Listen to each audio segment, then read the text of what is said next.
各位，俗话说没有对比就没有伤害啊。本台呢有一句名言叫做国家的上限决定了庶民的下限。在国内的网络上呢，有很多的这种丧标、反贼、公知啊，这个各种这个欧吹美吹，是吧？他们呢，其实呢，就是说实在的，是真没在海外生活过。说白了，就像金灿荣讲的一样啊，这些公知全都是土鳖。他但凡在他吹的那些什么所谓的发达的资本主义国家生活过一段时间，他就没那个脸吹了。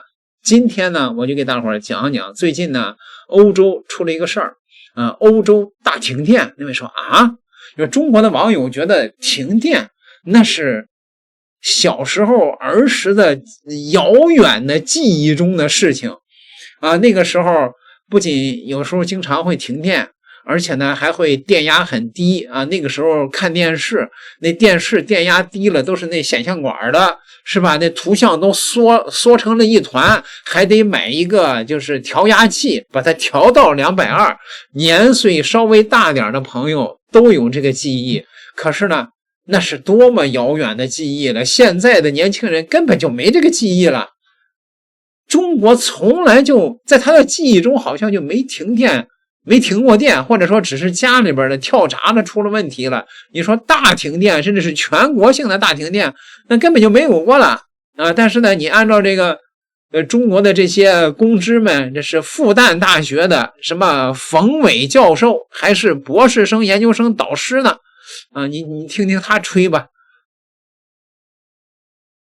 很多人说漂亮国就是个大农村，这句话也是不无道理的。一个发达国家，我认为不是在它的上面，而是在它的下面，这也是衡量一个社会文明的标志。如果发达程度仅仅从硬件上来看的话，我们会发现西方的那些发达国家城市，在我看来几乎都比不上魔都，不仅是繁华程度，包括它的生活的便利程度等等。例如像漂亮国，旧金山在我看来那就是1930年代的魔都差不多。为什么呢？它叮叮当当还在跑着有轨电车，甚至于有些人乘坐有轨电车，他是吊在电车外面的。这种情景的话，只有1930年代的上海才有。像那个洛杉矶，在我们看来就是上海的一个乡镇。所以很多人说漂亮国就是个大农村，这句话也是不无道理的。包括日本，除了东京、大阪都是明显的不如魔都。关键不在于它的繁华，它并不是衡量一个发达的标志。我认为最主要的发达标志就是不看那些富人生活有多富有多好，而在于一些底层的民众生活能够得到多大的保障。所谓的4大自由，有2个自由是非常重要的，一个是免于恐惧的自由，你的安全得到保障，整个社会治安比较好，不用担心有生命遭受威胁；还有免于饥饿的自由，他的生活基本的生存是能够得到保障。那些比较发达的那些国家，这一点是值得我们学习的。例如就像东印也是一样，我们看不到有这种非常穷困潦倒的这种人。有很多有穷困潦倒的人，很重要的一个原因也不是因为他得不到救助，而是他卸不下这个面子，不愿意拖累整个社会，或者说他放不下作为一个人他认为应该保持的尊严。说到底也就是一句话，不是看有哪些人生活的多么好，而在于生活的不好的人极少极少。他吹啊，冯伟这种人呢，原来是吹美国的这个生活基础设施比中国好，现在是没得吹了，就是开始吹人家的保障好啊。我打赌啊，这老小子肯定没在美国真实生活过，没交过医保，没看过病，没看过那些丧尸般的大街上的那些流民啊，还包括一些那个社会底层的根本就没出过国的啊，那些丧标反贼，这就更低级了。最近看到一个视频说的特别好，如果美日是敌人，那英国、德国、法国、葡萄牙、意大利这些发达的国家是不是敌人呢？如果我们的敌人都是发达的国家，那我们的朋友又在哪儿呢？因为算是那历史的旧账，这些国家都对中国欠过很多旧账，那怎么办呢？如果一方面你去为外资的离开去欢呼，那另一方面你能看到今天的就业形势吗？如果仅仅看到历史的伤痕而看不到历史的教训，那读历史的意义又在哪儿呢？像这种社会底层的连国都没出过的这种丧标，就跟那儿生吹呀，发达国家怎么样怎么样。那他吹的这个欧洲的发达国家到底怎么样啊？来了。西班牙和葡萄牙28号发生大范围停电，多地的通信服务中断，列车和地铁停运。西班牙铁路基础设施管理局表示，停电已导致大范围列车停运，西班牙首都马德里的部分地铁被疏散。由于交通信号灯停止工作，马德里多条路段出现交通堵塞。西班牙机场和航空管理局表示，机场已启动应急电力系统保障运行，但受到停电影响，部分航班出现延误。据西班牙媒体报道，多地的通信服务也因停电受到严重影响，很多人只能使用收音机来获取最新信息。当天的马德里网球公开赛也被迫暂停。西班牙政府表示，他们正在努力确定停电的原因和影响范围。葡萄牙警方表示，全国多地的交通信号灯都受到了影响，部分地区的地铁已暂时关闭。葡萄牙公共安全部门在社交媒体上发布提醒说，鉴于大范围停电，葡萄牙的公共照明也可能受到影响。欧洲航空安全组织表示，本次大规模停电影响了往返马德里、巴塞罗那和里斯本的航班。欧盟委员会发言人称，正在与西班牙、葡萄牙政府及欧洲输电系统运营商网络联系，以了解可能导致本次大规模停电的原因及其影响。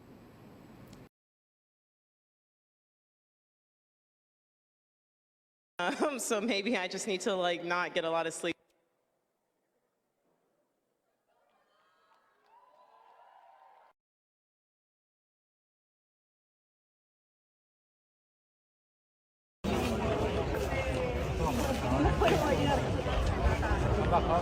Puede oírme. Okay. So. 西班牙、葡萄牙全国进入了紧急的状态呀。这里是马德里市中心最核心的商圈之一，受到大停电影响，不少的店铺现在已经采取了临时闭店措施，即便是还开着的商店，也几乎没有客人光临。Hay clientes que sí, hay otros que no, pues porque no hay nada para ver, no hay luz. 由于交通信号指示灯无法启动，不少交警也开始在主要的十字路口人工指挥车辆及行人通行。受供电中断影响，许多原本计划搭乘轨道交通的乘客，现在不得不改成地面交通。可以看到，我身后的公交站台已经排起了长队。Yo del trabajo me vengo en metro a casa, pero como no había metro he tenido que coger la alternativa de venirme en 2 buses diferentes. Y hemos tenido que salir antes del trabajo y en vez de venirme en metro, que tardo 40 minutos como mucho, me tengo que coger 2 autobuses, que uno solo ha sido media hora, más esperarlo y ahora este. 记者还观察到，为防止发生哄抢等不可控情况发生，部分还在营业的超市一次只允许1名顾客入内选购，或仅允许顾客在门外告知自己所需要的商品，由店内1名工作人员代为取出。此外，所有交易只能通过现金进行。西班牙首相桑切斯在当天傍晚表示，事故原因仍在调查中，呼吁民众不要轻信谣言，避免不必要的出行，合理使用手机，仅关注官方发布的信息。应安达卢西亚、埃斯特雷马杜拉和马德里自治区请求，中央政府将直接接管相关地区的停电应急管理。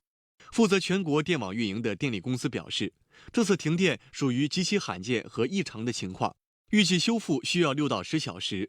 政府提醒公众尽量使用现金支付，并在晚间做好临时停电的生活安排。欧洲这是自己作的，原来呢用的是这个俄罗斯便宜的能源，现在呢这个他们自己说我们不用俄气儿了，我们用美气儿。那位说那美国的气儿那怎么弄到欧洲去啊？用液化石油气那个大船运呢？所以说这成本上升了好几倍。那现在这个大停电是不是跟那个成本上升，那电网检修，电厂里边的那个工作态度也出了问题了？这咱不知道了，反正是啊。中午刚到马德里普拉多博物馆，逛到一半停电了，等了一会儿还没来电，黑漆漆。这时还在调侃，是不是有人要偷话，把电闸拉了？手机完全没网，游客全都一脸懵逼。被清出来了，没人解释发生了什么。到这时还以为只是博物馆断电了，跑去售票处退票，发现售票处也没电了。离开博物馆发现周边全部没电了，红绿灯都停了。走了1公里发现事情没那么简单，好像全城都没电了。这黑的怎么买东西啊？真的还得买呢，我天！这时还以为只是马德里没电了。手机信号时有时无，这时看到新闻说整个西班牙和葡萄牙都停电了。地铁也停了，只能走回酒店了。路上人超多，因为交通工具和店铺全关了，大家都这个不让进了。遇到电视台小姐姐在做报道，这时还以为很快会来电。路过火车站发现火车全停了，没红绿灯，路上堵成一锅粥。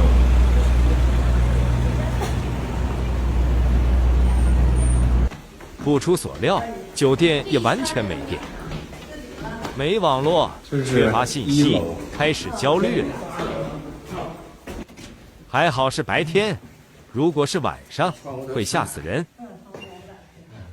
从中午12点30左右开始停电，一直停到晚上8点00，中间一直几乎没有网络。这在中国能想象吗？只有末日电视剧里才有这样的情节吧。手机都快没电了，停了8小时，来电之后，路上很多人在欢呼。最可怕的是没有网，不知道发生什么了，不知道什么时候能来电，好像世界末日。好特别的旅行体验，希望明早去巴塞罗那的火车不要出问题。大家发现了吗？今天西班牙、葡萄牙全境停电刷爆热搜，地铁停运，机场瘫痪，红绿灯集体罢工，仿佛上演现实版后天。此刻恍然想起，小时候中国人常有的停电好像消失了。家里有多少年没停电超过半小时了呢？为什么中国14亿人现在用电像呼吸一样自然了呢？今天掰开揉碎给你看中国电网的3大绝招，招招颠覆想象。第一招，别人修电网靠玄学，中国玩的是科幻片。西班牙停电3小时查不出原因，中国电网却早把未卜先知完成了日常。中国电网把500万公里线路全部数字化，每根电线、每个变压器都有数字双胞胎。AI 下24小时在岗的电网一生，提前发现设备发烧咳嗽，把故障掐灭在萌芽阶段。更可怕的是，央视直接说了，目前我国电网供电故障恢复仅需0.1秒。外国专家直接惊掉下巴，这速度违反物理定律。第二招，欧洲停电像病毒传播，中国电网却是钢铁长城。西班牙一个小故障，竟让法国跟着断电。欧洲电网像多米诺骨牌，一推就倒。而中国早不下西电东送、北电南调的天罗地网。中国特高压输电技术独步全球，能把电从5000公里外瞬移到你家里。于是新疆的风点亮了上海外滩的夜，14亿人的用电高峰，中国电网更是笑着接招。去年夏天全国空调同时启动，用电负荷飙升到13.8亿千瓦，比整个欧洲总和还高。结果呢，电网稳如泰山，连跳闸都没有。反观西班牙，40摄氏度高温就让电网躺平。第三招，别人在修电线杆，中国也在建未来能源帝国。当欧洲还在为停电焦头烂额，中国早已在沙漠里种太阳。科比滩布达峰在海上建起风电3峡，青海塔拉滩光伏电站600平方公里光伏板年产清洁电200亿多，相当于西班牙全国1个月的用电量。台风来了，中国电网正好给风机免费充电。福建平潭海上风机扛住17级台风照样发电。2024年摩羯台风过境，这些钢铁海燕反而多发了20%的电。中国人甚至用空气存电，独创的压缩空气储能把电存在地下银穴里，需要时放弃发电。这脑洞，诺贝尔奖都得喊666，这就是中国力量。当西班牙人困在黑暗的地铁里，当葡萄牙机场用柴油发电机勉强续命，中国人早已写下新的传奇，99.924供电可靠率，全球唯一敢对14亿人承诺不停电的国家。从世界屋脊到南海岛礁，从零下40摄氏度雪原到50摄氏度火炉，电灯永远亮着。这既是奇迹，更是10万电力工人翻雪山、跨火线筑起的钢铁防线，是特高压技术碾压全球的硬核实力，更是集中力量办大事的终极答案。下次当你随手按下开关时，记住，这束光的背后站着世界最顶尖的电力技术，站着960万平方公里上的能源革命，站着中国人敢叫日月换新天的硬核底气。什么叫大国重器？这就是